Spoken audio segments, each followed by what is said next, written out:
அரசு நவீன அரிசி ஆலையில் சுற்றுச்சூழலுக்கு மாசு ஏற்படுத்தும் வகையில் உமியை எரிப்பதால் கரி துகள்கள் படிந்து நுரையீரல் பாதிப்பு மற்றும் புற்றுநோய் பாதிப்புக்கு உள்ளாகும்.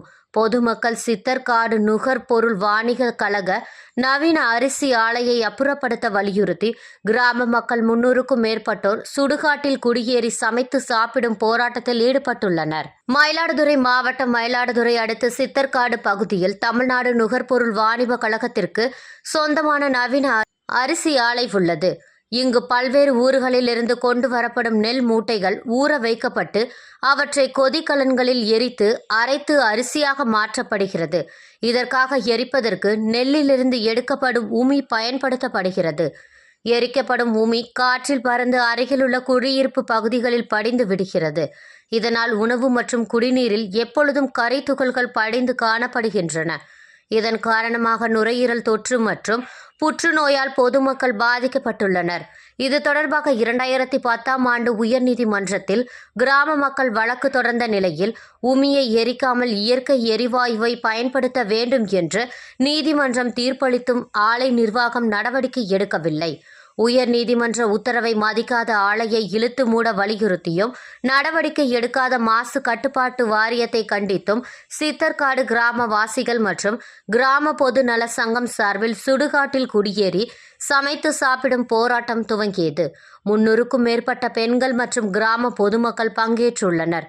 வருவாய்த்துறையினர் மற்றும் நுகர்பொருள் வாணிப கழக அதிகாரிகள் நடத்திய பேச்சுவார்த்தை தோல்வி அடைந்ததை தொடர்ந்து பொதுமக்கள் தொடர் போராட்டத்தில் ஈடுபட்டுள்ளனர்.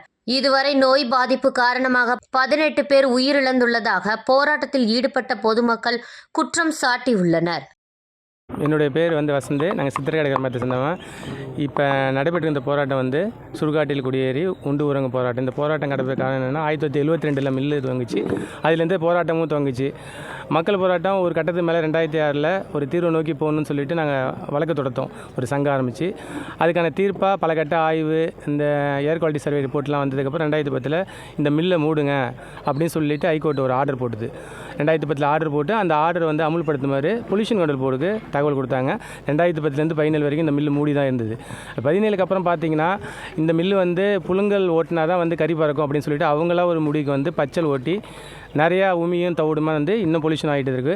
அதுமாரி கோர்ட்டு ஆர்டரை மீறி இல்லீகலாக ஓட்டிகிட்டு இருக்காங்கன்னு சொல்லி 2019 மறுபடியும் நாங்கள் மக்கள் போராட்டம் எடுத்தது இல்லாமல் வழக்குமே நீதிமன்ற வழக்கும் தொடர்ந்துருக்கோம்.